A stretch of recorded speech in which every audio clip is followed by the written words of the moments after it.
Donc, bonjour à toutes et à tous. Je vous remercie tous pour votre présence à ce webinaire.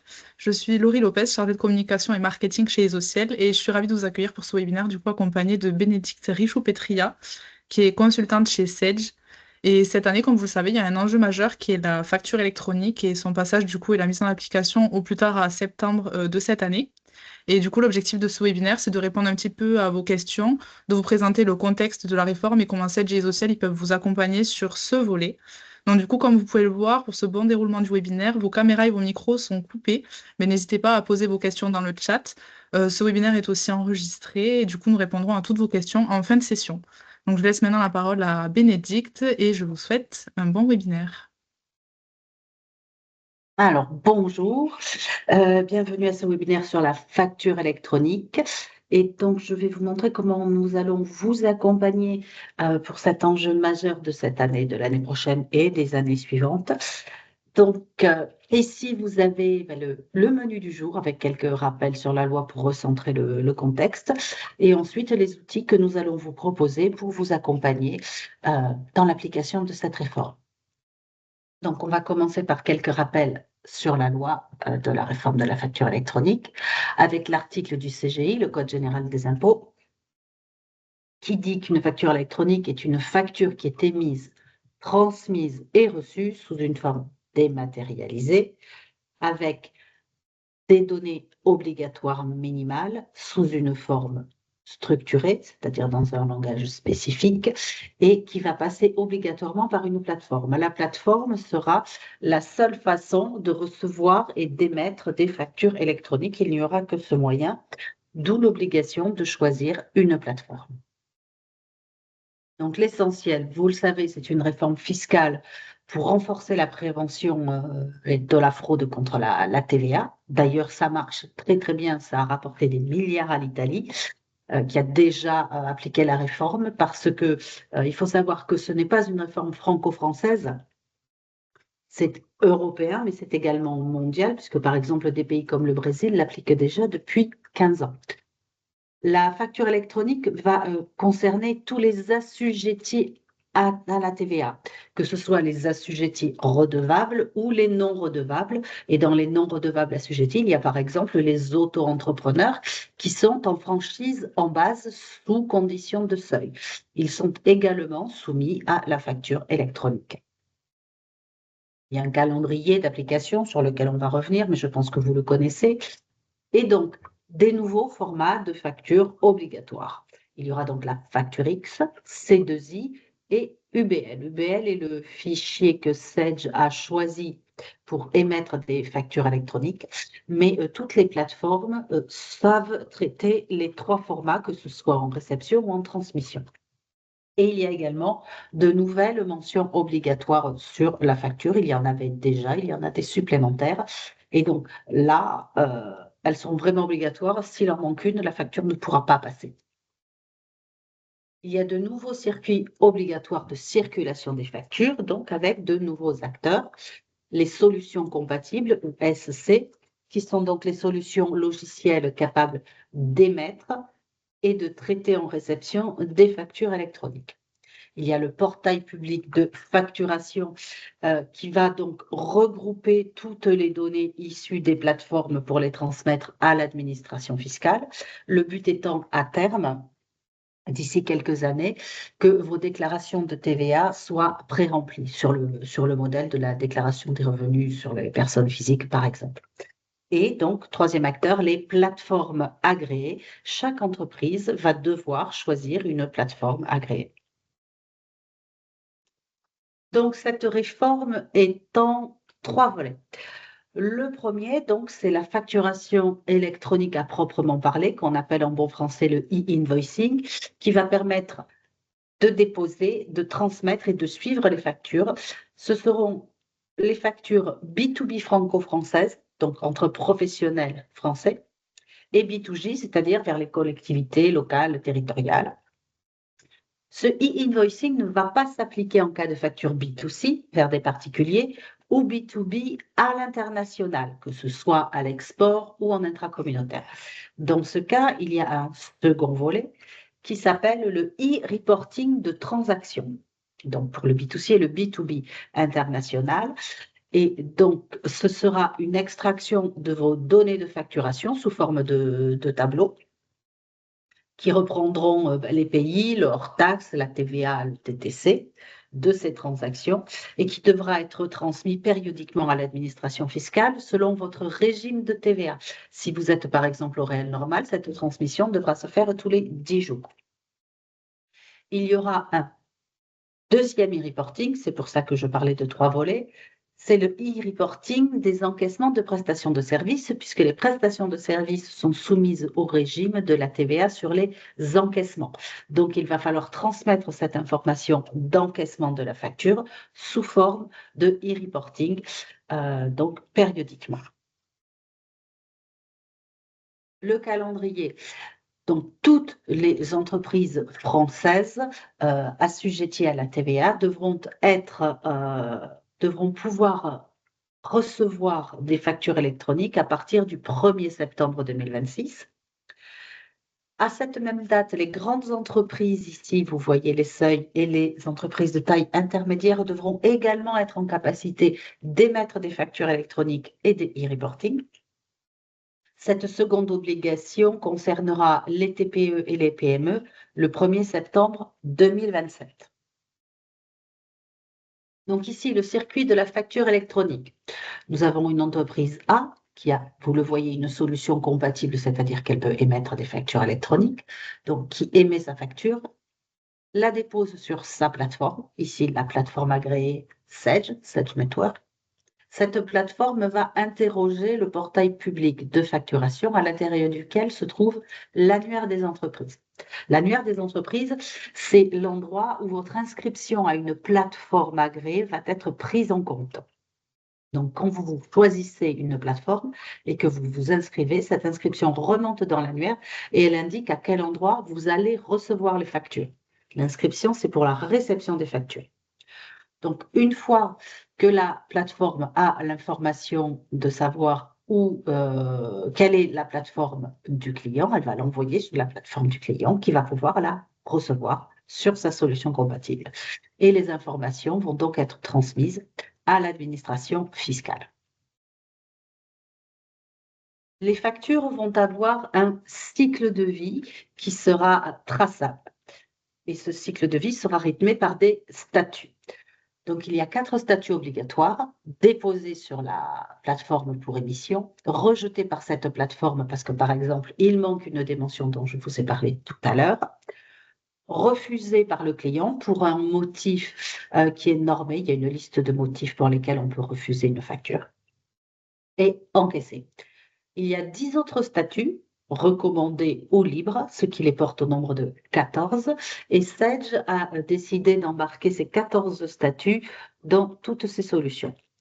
L'intérêt de ces statuts, c'est un des enjeux de cette réforme, c'est de fluidifier et de faciliter et d'accélérer le traitement des factures. Le but étant d'améliorer la trésorerie des entreprises et plus particulièrement des PME, chez qui c'est un point très, très sensible. Ce qu'il faut que je vous dise, c'est que ça fonctionne. Dans les autres pays qui ont déjà appliqué la réforme, on constate effectivement une amélioration visible de la trésorerie. En fait, on est informé en temps réel du statut. Par exemple, j'ai envoyé une facture à mon client. Elle a été mise à sa disposition, c'est-à-dire qu'elle est dans sa plateforme, il peut la regarder. Maintenant, ça fait 3 semaines que je lui ai envoyé, elle arrive à échéance dans une semaine, il ne l'a toujours pas prise en charge, le statut n'a pas évolué. Qu'est-ce que ça veut dire? Ça veut dire qu'il ne l'a pas regardé. Ce que ça veut dire encore mieux, c'est que je vais pouvoir le relancer avant l'échéance. Je sais qu'il ne l'a pas regardé, je peux le relancer avant.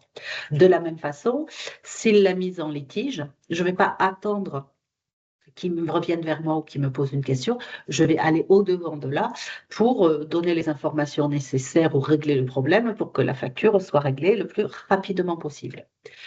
Alors, ça ne va pas transformer les mauvais payeurs en bons payeurs, mais dans le cas d'un traitement honnête et transparent d'une facture, ce qui est le cas de plus de 90% des factures, ça va tout simplement accélérer le traitement.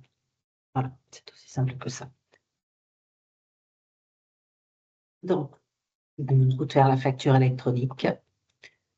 Aujourd'hui, donc, on est à J-202 du 1er septembre 2026.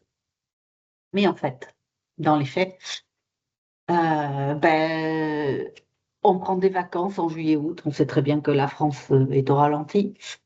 Puis il y a des week-ends, il y a des jours fériés, surtout en avril et en mai. Donc en fait, on est à 100 jours ouvrés. 100 jours ouvrés pour faire tout ce qu'il y a à faire, toutes les étapes, pour être OK à partir du 30 juin, c'est-à-dire avoir tout vérifié, tout installé, tout testé et être prêt. Donc il faut agir dès aujourd'hui. Votre plan d'action, donc c'est l'analyse de vos équipements et de vos process existants, l'inscription à la plateforme agréée, la mise à jour de vos logiciels à la norme réforme facture électronique. Donc, il faut que ce soit des solutions compatibles en dernière version compatible et la mise à jour des bases de données, puisque, je vous l'ai dit, il y a des mentions obligatoires, donc vos bases de données doivent être parfaites. La bonne nouvelle, c'est que Sage est matriculé de manière définitive en tant que plateforme agréée, et ce, depuis le 20 décembre. La plateforme agréée Sage est disponible avec la dernière version de Sage 100, donc elle est conforme et elle est nativement connectée à vos solutions Sage. Si vous avez une solution Sage 100, c'est-à-dire la comptabilité ou la gestion commerciale, cette offre est incluse dans votre abonnement sans aucun surcoût, dans votre abonnement actuel, avec 12 000 flux par an, donc sans aucun surcoût. Les flux, ça veut dire les factures entrantes et les factures sortantes. Donc, la première étape, c'est l'inscription en quelques clics à la plateforme agréée Sage. Et donc là, je vais vous montrer comment ça va se passer dans vos solutions. Donc, ici, pardon, excusez-moi. Voilà. Donc ici, moi, je suis dans ma comptabilité, mais il y a la même chose dans la gestion commerciale. Et donc, je vais vouloir m'inscrire à la plateforme. Ici, j'ai une tuile qui va me rediriger vers le site d'inscription à la plateforme agréée Sage. On peut également vous transmettre le lien si vous n'avez pas la tuile, on peut le faire directement. Et donc, on va s'inscrire en quelques clics. On n'a qu'à suivre ici, voilà, enregistrer votre plateforme agréée et je vais pouvoir vous montrer comment ça se passe. Donc, on arrive ici sur la page d'inscription. Ici, dessous, vous allez pouvoir voir si vous avez plusieurs sociétés, les sociétés qui sont déjà inscrites, que vous avez déjà inscrites, donc la soumission de l'inscription est acceptée, et on peut commencer à enregistrer son entreprise. Tout d'abord, on indique le logiciel Sage duquel on dépend, son code client. On saisit le numéro sirène de l'entreprise. Est-ce que... Non, je ne l'ai pas, mais je vais aller le chercher ici. Donc, copier.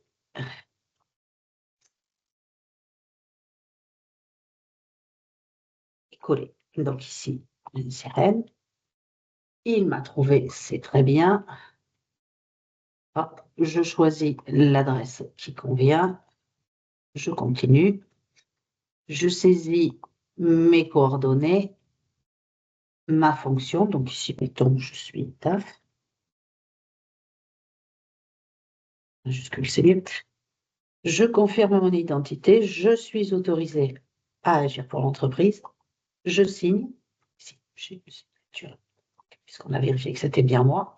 Je peux définir la date effective d'inscription, donc ça peut être par défaut ici le 1er septembre 2026, mais si par exemple je veux faire des tests pour le faire avant, ce qui est vivement recommandé, je peux mettre aujourd'hui par exemple. Donc je continue, j'ai un récapitulatif des informations et je n'ai plus qu'à soumettre à l'annuaire, tout simplement. Donc ici, je reviens là. Maintenant, la deuxième étape, ça va être quoi? Ça va être la mise à jour des logiciels Sage 100. Pourquoi les mises à jour? Cette réforme, en fait, elle va engendrer de nombreuses mises à jour de vos solutions. Et nous le savons d'expérience, d'après les pays qui nous ont précédés dans l'adoption de la facture électronique. Au fur et à mesure de l'application de la réforme, les exigences de l'administration vont évoluer. Et en Italie, par exemple, ça a nécessité des dizaines de mises à jour logicielles lors des 2 premières années d'application de la réforme. Des dizaines de mises à jour, presque 50 en fait, pour être tout à fait transparent. Donc, même si on apprend de l'expérience des autres, on n'y échappera pas. Et donc, qu'est-ce que ça veut dire? Si vous êtes en serveur sur site, ça veut dire des interventions partenaires sur place. Donc, perte de temps, évidemment, des services facturés, peut-être un arrêt de plusieurs heures de l'activité, et ce, donc plusieurs fois dans l'année, je vous le répète.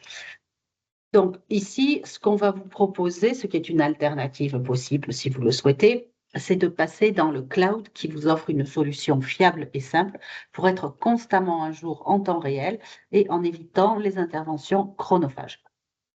Donc ici, vous avez tous les avantages du cloud, l'accessibilité, bien sûr, la mobilité, la sécurité, la flexibilité, mais ici, ce qui nous intéresse, c'est la conformité, puisqu'il va être possible avec le cloud, SPC, ça s'appelle, Sage Partner Cloud, d'avoir des mises à jour en temps réel, en un clic qui sont programmables avec votre partenaire et d'être toujours conforme aux réglementations sans intervention sur place. Donc, pas de prestation d'intervention en présentiel.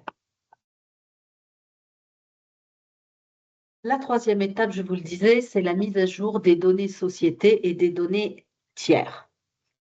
Donc, pourquoi paramétrer la société? Pour éviter les rejets, les données erronées, attirer l'attention de l'administration fiscale et puis gagner du temps et assurer la conformité.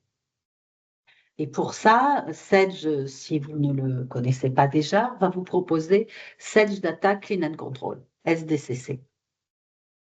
SDCC est un outil qui a plusieurs volets, donc je vais vous présenter les 2 premiers là.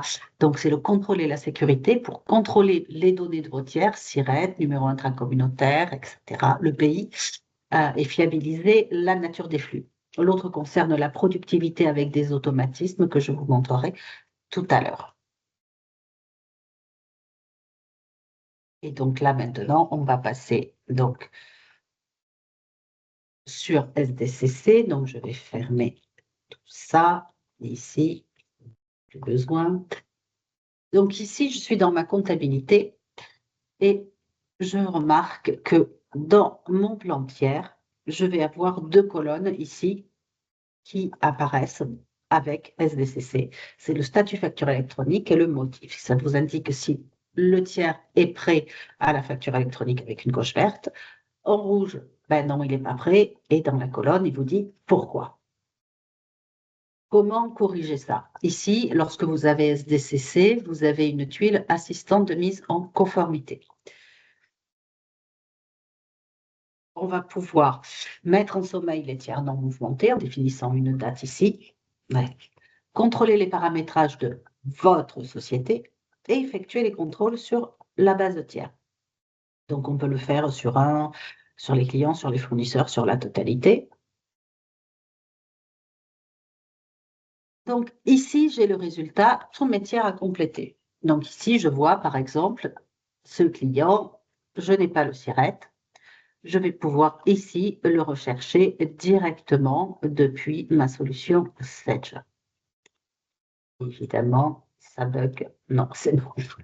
Voilà. Et donc, il va vous le trouver et vous n'avez plus qu'à le sélectionner et à l'appliquer. Et votre tiers sera conforme. Vous pouvez également, par exemple, faire des modifications en masse. Ici, j'ai trié le motif et je vois ici que j'ai des tiers avec le pays qui manque. Le pays est une information capitale puisque je vous l'ai dit, seules les transactions B2B franco-françaises concerneront l'émission du document facture électronique. Donc, c'est ça qui est déterminant. Et ça, on peut faire des modifications groupées puisque je sélectionne mes 2 tiers, par exemple, sur lequel le pays manque. Je modifie le tiers. Je vais pouvoir ici affecter un pays en le trouvant sur une liste déroulante. Je peux également, information déterminante pour la facture électronique, requalifier le type d'assujettissement, voir s'il est assujetti ou non assujetti, particulier ou non assujetti. Et donc, dans ces cas-là, on va affecter le pays et l'information sera complète. Donc, voilà ce que va faire SDCC dans le cadre de la facture électronique.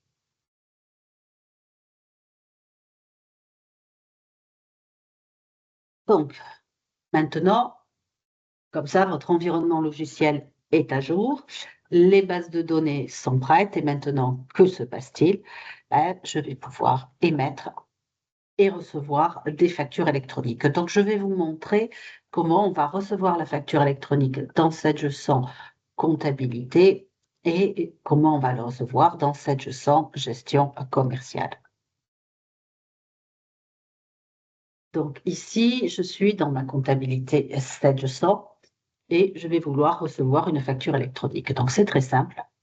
Vous voyez ici que je suis connectée ici à Sage Connect, qui est le portail collaboratif qui permet d'avoir accès à la plateforme.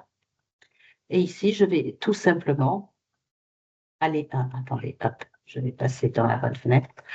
Je vais tout simplement aller récupérer mes factures fournisseurs. Et ici, donc, je n'ai pas besoin d'aller sur la plateforme, elles vont redescendre directement dans ma solution. Donc ici, rien n'apparaît. Pourquoi? Parce qu'il est possible de définir une application par défaut dans la fiche fournisseur dans laquelle on veut recevoir la facture. C'est-à-dire que, par exemple, pour les frais généraux, je vais paramétrer mes fournisseurs pour recevoir mes factures en comptabilité et pour les autres dans ma gestion commerciale. Donc là, c'est ce que j'ai fait dans ma fiche tiers, mais sinon, je peux enlever le filtre et toutes mes factures vont apparaître. Et vous voyez ici, j'ai tout paramétré sur la gestion commerciale, mais je peux quand même, si je le veux, pour une raison X ou Y, le recevoir par la compte. Donc ici, je veux traiter ma facture. C'est très simple. Je vais ici. Donc j'ai un visuel qui m'est proposé de la facture avec les lignes du document et un modèle d'écriture qui m'est proposé. Ce modèle d'écriture que vous permet de traiter SDCC est un modèle de saisie qui est en pied de facture, c'est-à-dire que vous aurez les sommes totales. La ventilation est possible évidemment sur la TVA si plusieurs taux sont présents sur la facture. Vous gardez la main pour modifier. Vous voyez ici que c'est en gras. Au modèle est également associé une saisie analytique que vous pouvez également ici modifier. Vous pouvez ici modifier le montant et rajouter un compte. Une fois que votre écriture vous convient, vous allez pouvoir ici l'approuver ou la refuser. Donc dans la version suivante, j'ai pas qui doit venir, c'est au mois de mai. Nous aurons tous les motifs, c'est-à-dire que par exemple d'ici, je peux la mettre en refus, je peux la mettre en litige, je peux l'approuver partiellement ou l'approuver totalement. Si je la refuse, je vais devoir donc donner le motif et si je l'approuve, elle va passer en comptabilité en tant que pièce d'achat. Donc vous voyez, en 3 clics, j'ai traité ma facture. Non, je ne confirme pas. Et donc, moi, je peux également recevoir ma facture dans la gestion commerciale. Donc, de la même façon, je vais aller dans mes traitements, Sage Connect, réception des factures fournisseurs. Et donc là, cette fois-ci, vous allez voir que sans enlever de filtre, j'ai directement toutes mes factures ici puisque je vais paramétrer ma réception en gestion commerciale. Il n'y a pas de doublon. Si on traite une facture en comptabilité, bien sûr, elle ne peut pas apparaître en gestion commerciale. Donc ici, je veux traiter ma facture. J'ai le même visuel qui apparaît. Sauf qu'ici, donc je n'ai pas de proposition d'écriture, mais j'ai une proposition de rapprochement. Je vais avoir un rapprochement automatique avec les documents, bon de commande ou bon de livraison. Ici, j'ai le rapprochement qui est fait, mais par exemple, si je veux le vérifier ou si la coche n'est pas verte, je peux aller voir ce qui a été fait dans Sage100 ici en cliquant sur voir et associer et je vais voir avec quel bon de livraison la facture a été rapprochée. Je peux le changer si je le souhaite ou le confirmer. Et ensuite, je vais pouvoir approuver ma facture, donc qui va passer en statut réceptionné et facture à comptabiliser. Voilà. C'est aussi simple que ça.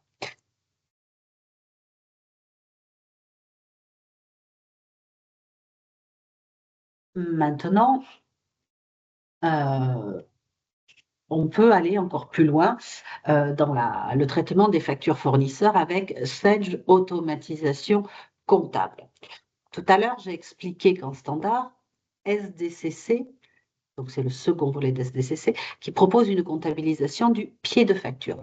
Avec Sage Automatisation Comptable, on va voir que ça permet de comptabiliser les lignes de facture en automatique et d'aller encore plus loin. Donc, Sage Automatisation Comptable, c'est un outil avec des données synchronisées en temps réel avec Sage 100 Comptabilité, c'est-à-dire que lorsque vous traitez votre facture sur ACS, elle apparaît immédiatement en comptabilité dans Sage 100. Ah, ce n'est pas du déversement que vous faites, c'est automatique, c'est connecté nativement. C'est un portail multicanal, une interface pour recevoir toutes vos factures. C'est-à-dire que ACS existait avant la facture électronique et donc que vous receviez vos factures par email, que vous alliez les chercher sur un portail fournisseur ou que vous les receviez par papier, on peut tous les regrouper dans ACS. Donc, en adressant l'adresse mail de réception des factures, c'est redirigé systématiquement vers ACS. ACS peut être paramétré pour aller chercher les factures sur les portails fournisseurs et lorsque vous recevez des factures papier, si vous les scannez, elles peuvent être redirigées sur une adresse qui est scannée par ACS toutes les 2 minutes. Donc, en fait, toutes vos factures arrivaient dans ACS sans qu'il y ait de trou dans la raquette. Aujourd'hui, avec la facture électronique, ACS est également connecté directement sur la plateforme agréée Sage pour recevoir en temps réel, sans action de votre part, les factures. ACS va permettre de créer des circuits de validation personnalisables, autant de circuits sans limite de nombre que vous le souhaitez pour vous s'adapter à votre activité, avec à l'intérieur jusqu'à 10 niveaux de validation. Je vous le disais, l'imputation comptable automatique est à la ligne de facture et ACS permet le rapprochement automatique des documents d'achat, que ce soit avec cette gestion commerciale ou si vous avez une autre gestion commerciale, un autre outil métier, mais ça va permettre également le rapprochement. Autre intérêt d'ACS que je n'ai pas indiqué ici, c'est que tous vos documents sont archivés à durée illimitée, c'est-à-dire tant que vous travaillez avec ACS, et à valeur probante, c'est-à-dire que c'est opposable en cas d'audit ou de contrôle fiscal, par exemple. Donc ici, je suis connectée à ACS. C'est une solution SaaS qui est connectée à cette gestion en temps réel. L'interface est simple, vous le voyez, il y a différentes tuiles qui sont présentes selon les rôles que vous avez dans les circuits de validation. C'est-à-dire que seuls les documents sur lesquels vous pouvez agir, vous avez le droit d'agir, sont accessibles. Moi, j'ai toutes les tuiles parce que j'ai tous les droits pour les besoins de la démonstration, mais je peux n'avoir que cette tuile, que celle-ci, si je ne peux que valider, que celle-ci, si je suis une personne ressource à laquelle on va poser des questions sur la validation de la facture. ACS, c'est une solution qui est multi-société ici. Je peux choisir celle que je veux. Et donc, ACS traite les factures électroniques comme les PDF classiques. Ici, vous voyez, j'ai des PDF et j'ai des factures électroniques. Si vous avez des fournisseurs à l'export, donc même après la mise en place de la RFE, vous pourrez recevoir leurs factures en PDF, puisqu'ils vous enverront des PDF, vous pourrez continuer à les traiter via ACS et vous les recevrez directement dedans. Donc ACS vous permet d'avoir un portail unique pour l'ensemble des factures d'achat, quel que soit le format et le fournisseur. ACS va faire une vérification sur les doublons de facture également. Et ACS est relié à la base de données Sage Comptabilité, c'est-à-dire que toutes les informations de vos fournisseurs, l'identification, les conditions de paiement, la devise, vont remonter dans ACS. Alors ici, nous allons traiter une facture en PDF qui est une facture Orange. Donc, le traitement des factures est fait par zonage et modèle de saisie par auto-apprentissage. Chaque nouvelle information que vous lui donnez est assimilée et elle est reproduite à chaque nouvelle facture de ce fournisseur. Vous n'avez besoin de lui dire une chose qu'une fois. Il va reconnaître votre fournisseur puisqu'il a la base de données Sage avec les conditions de paiement. Et donc ici, vous avez plusieurs onglets. Vous pouvez ajouter des documents pour valider la facture. Il y a la traçabilité de l'activité.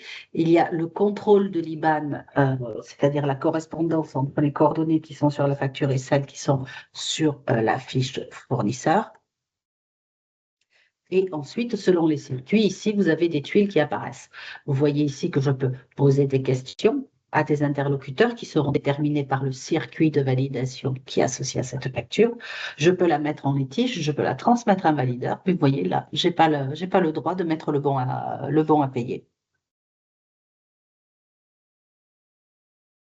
Donc ça, si je le transmets, je vais le comptabiliser. Maintenant, je peux également faire du rapprochement. Lorsque j'aurai validé cette facture, je vais y arriver, de frais généraux, je vais avoir une traçabilité totale. Donc ici, je suis dans les bons à payer et je vois ici qu'il y a beaucoup d'activités sur cette facture. Donc ici, j'ai ma facture qui a été validée. Dessus, j'ai un bon à payer virtuel qui a été apposé. Et ici, j'ai de l'activité. Donc si je clique dessus, je vais voir tout ce qui s'est passé sur le traitement de cette facture, quand elle est rentrée, s'il y a eu des échanges qui ont été faits entre les personnes chargées des étapes de validation, qui a donné le bon à payer et à quelle heure. Donc c'est une piste d'audit fiable, encore une fois, donc pour votre commissaire aux comptes ou pour un contrôleur fiscal ou même pour vous-même en interne, savoir qui a agi, qui a validé cette facture. Et donc, je vous le disais, il y a la possibilité de joindre autant de documents que nécessaire à l'appui de la validation de cette facture. Maintenant, nous allons voir le rapprochement des factures fournisseurs avec la gestion commerciale. Donc ici, je suis sur une facture électronique et je vais la rapprocher. Donc ici, je vois, c'est le bon de livraison 4031. Il m'est proposé par ACS, je peux faire un rapprochement à la ligne ou global et ça va transformer ma facture en gestion commerciale en facture à comptabiliser. Je peux rajouter des articles si je le souhaite ici dans l'onglet ligne de facture avec alimentation et mise à jour de la gestion commerciale. Maintenant, je vais vous montrer le traitement d'une facture électronique. Donc ici, sur cet écran, vous voyez ce qui se cache derrière le visuel d'une facture électronique. Là, vous avez un visuel, mais à l'intérieur, donc, ce sont des données structurées dans un langage attendu avec des informations dans des champs particuliers qui doivent figurer là. Donc, il n'y a pas de modèle de saisie pour la facture électronique. ACS va procéder à la cartographie, au mapping de cette facture. Et voilà comment nous allons procéder. Donc ici, je prends une facture électronique que je veux comptabiliser. Et je vois ici qu'il n'y a pas de modèle de saisie. C'est une lecture directe des données de la facture électronique. Donc là, j'ai plusieurs comptes, j'ai des biens, j'ai des prestations de services. Et en fait, ça se fait à travers le mapping, qui est un paramétrage qui se fait à l'installation d'ACS, ici. Maintenant. Et donc, on va associer à chaque ligne d'article, selon certaines conditions, un compte comptable. ACS va lire la ligne d'article, l'associer au compte comptable prédéfini, et c'est comme ça qu'on va obtenir notre écriture à la ligne. Donc, vous venez de voir les différentes possibilités de réception des factures électroniques en fonction de vos habitudes de travail et vos besoins. Mais donc, pour certains d'entre vous, l'émission des factures électroniques sera aussi une obligation dès le 1er septembre 2026. Et je vais vous montrer comment gestion commerciale va répondre à cette obligation et comment se fait l'envoi de factures électroniques. En fait, c'est très simple. Vous voulez envoyer une facture électronique, vous êtes dans la gestion commerciale, vous appuyez sur traitement, vous allez dans vos documents des ventes, dans vos factures. Donc, j'ai une nouvelle colonne qui est disponible ici. Vous le voyez, c'est e-statut. Ça fait apparaître les statuts dont je vous ai parlé tout à l'heure et l'état de traitement dans lequel est votre facture client chez le client. Donc ici, vous voyez qu'elle a été prise en charge, approuvée. Vous pouvez voir si elle a été refusée ou mise en litige. Donc, cette facture ici, elle n'a pas de e-statut, tout simplement parce qu'elle n'a pas été envoyée. Donc, je vais la transmettre. Ici, afin de ne pas perturber les usages, on a simplement ajouté un nouveau bouton « Transmettre sur Sedge Connect ». Donc ici, vous voyez, c'est une facture à comptabiliser. Je transmets sur Sedge Connect. Le statut a évolué. Ici, la facture est transmise. Elle est passée sur la plateforme agréée Sedge. Je vais pouvoir également, bien sûr, faire un envoi en masse de mes factures clients avec le menu Sedge Connect qu'on a vu tout à l'heure. Et ici, on va aller dans Sedge Connect, mais dans la transmission des factures clients. Et ici, je vais pouvoir les transmettre de façon groupée par client, par tranche de numéro ou par plage de date. Donc, comme vous le voyez, l'émission des factures électroniques avec Sedge gestion commerciale est très simple, mais vous n'avez pas tous Sedge gestion commerciale, vous pouvez avoir un autre outil. Donc, vous êtes équipé d'une comptabilité, d'un outil de gestion métier non Sedge. On a la réponse évidemment. Donc, il va y avoir deux solutions possibles. Soit votre solution, votre outil métier est conforme, est une solution compatible et il émet des factures électroniques. Soit il vous convient très bien, il est parfaitement adapté à votre activité, mais il n'est pas solution compatible, il n'émet pas de facture électronique. Donc, dans les deux cas, je vais vous montrer comment on va vous répondre. Donc ici, le flux des factures de vente. Vous avez les acteurs, la plateforme, votre solution de facturation conforme. On va vous fournir la connexion avec notre plateforme grâce à un outil que nous avons développé et qui s'appelle une API publique pour pouvoir avoir accès à la plateforme agréée Sedge, transmettre les données au portail public de facturation et transmettre à la plateforme du client. Ça, c'est si votre solution non Sedge est une solution compatible RFE. Si elle n'est pas conforme, eh bien, on va utiliser un des développements possibles d'ACS qui est d'importer vos factures de vente et de les transformer en factures électroniques et de les transmettre également automatiquement à la plateforme agréée Sedge et donc vers votre client. Ça fonctionne de cette façon, donc votre compta, votre GESCO. Il va être possible, si votre solution de facturation est capable d'extraire ces données de facturation sous forme d'un fichier à plat comme un fichier CSV, de l'importer dans ACS, qui va le traiter suivant donc, ce qu'on appelle le flux facture électronique standard qui est livré par défaut, qui est un flux standard, et qui va ajouter et contrôler les données de vos factures, donc contrôler celles présentes et ajouter les données si elles sont manquantes. Et après une vérification, va convertir ce fichier en format UBL, qui est l'un des trois formats, je vous le rappelle, compatibles facture électronique, pour le transmettre directement à la plateforme et à votre client. Il est possible également que votre solution de facturation émette uniquement des PDF standards. Donc, dans ce cas-là, on va extraire les données avec un outil de reconnaissance de caractère, un OCR, et de l'intelligence artificielle pour contrôler et ajouter les données si nécessaire et le convertir en UBL. Il est possible également que votre solution de facturation produise de la facture X, mais pas la version compatible facture électronique, puisqu'il n'y a qu'un seul format et qu'il y a plusieurs versions. Et donc, des outils de gestion peuvent utiliser le facture X, mais un facture X qui n'est pas celui conforme RFE. Mais on lui fera exactement le même traitement. Ou alors, vous avez des flux de facturation particuliers avec des mentions particulières, on va créer un flux électronique personnalisé pour donc convertir le fichier. Je vais vous montrer comment ça va se passer dans ACS. Donc ici, on est dans l'environnement GED de ACS, dont la gestion de flux de vente est une application disponible indépendamment de la GED. C'est-à-dire qu'on a développé cette application grâce à la GED, mais vous n'avez pas besoin d'y souscrire pour en bénéficier.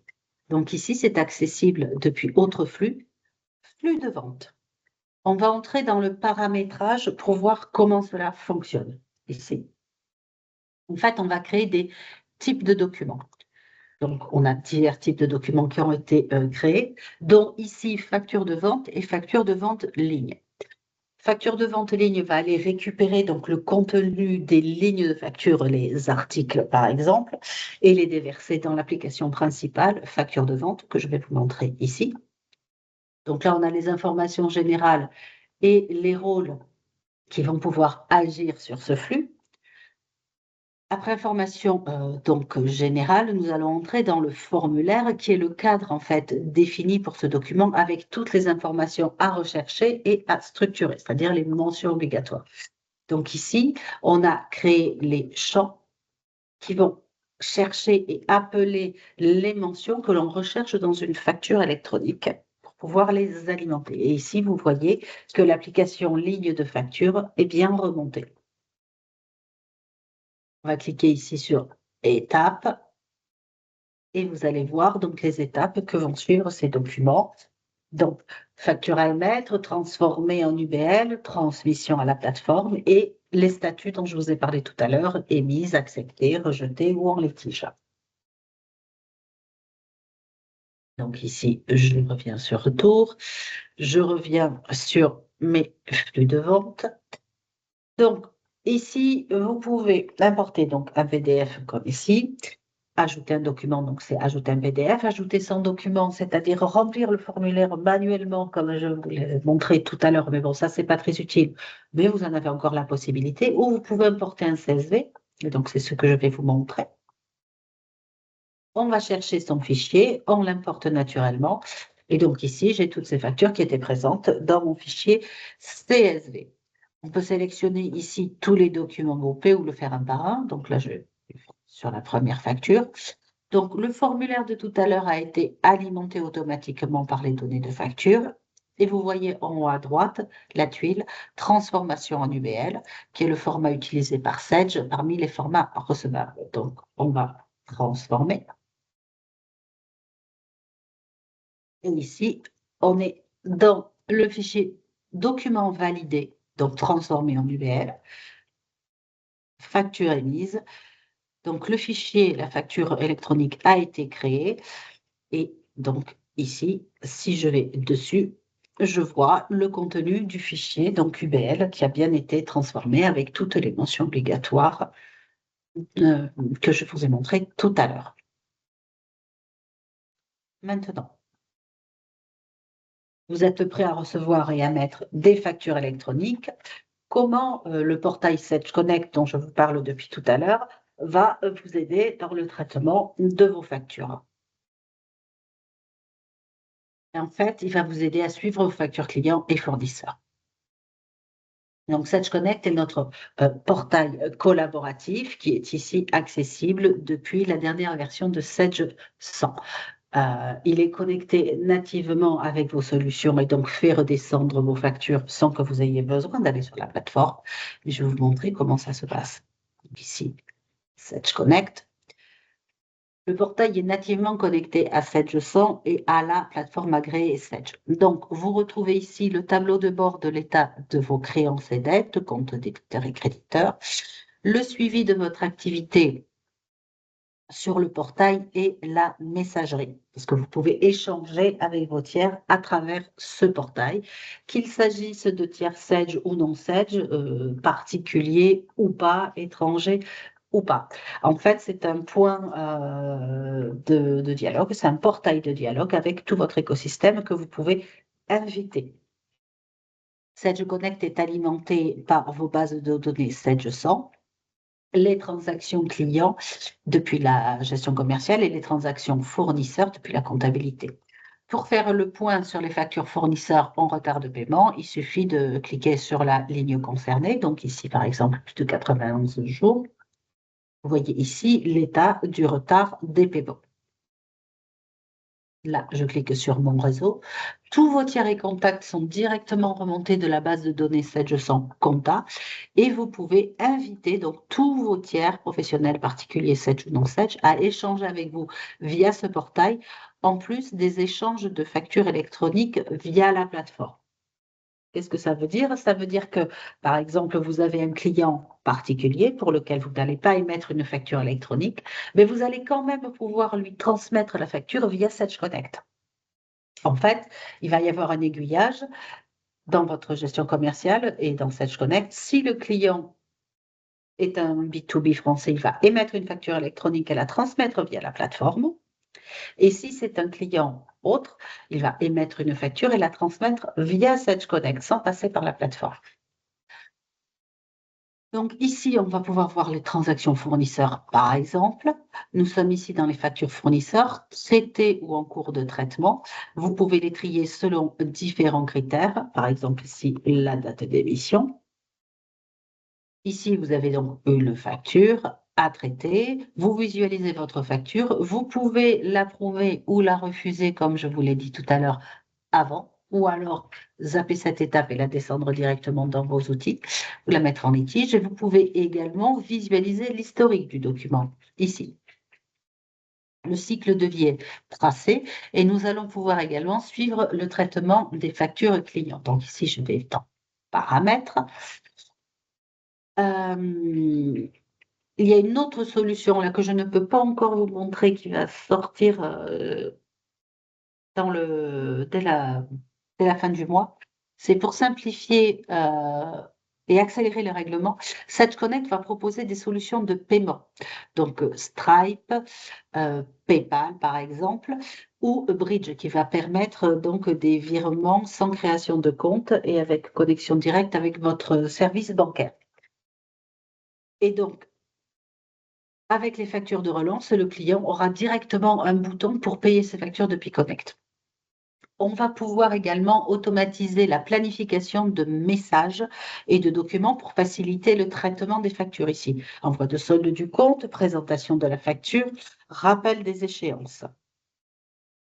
Selon votre besoin, vous pourrez adapter le message. Et ici, vous avez des modèles donc, qui vous sont fournis évidemment, mais qui sont tout à fait adaptables. Et donc, vous pouvez ici automatiser l'envoi.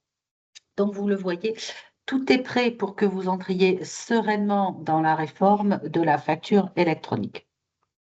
Alors, bien sûr, votre partenaire va vous accompagner de bout en bout dans ce parcours vers la facture électronique, avec donc toutes les étapes de mise en conformité, donc compulser les actions à mettre en place, se mettre à jour sur les solutions compatibles, mettre en place Sage Data Clean and Control pour avoir des bases de données propres, et évidemment s'inscrire à la plateforme agréée. Une fois en conformité, il y a des possibilités de formation sur la plateforme et sur Connect, des tests sur la plateforme agréée pour valider les flux avant de les mettre en production.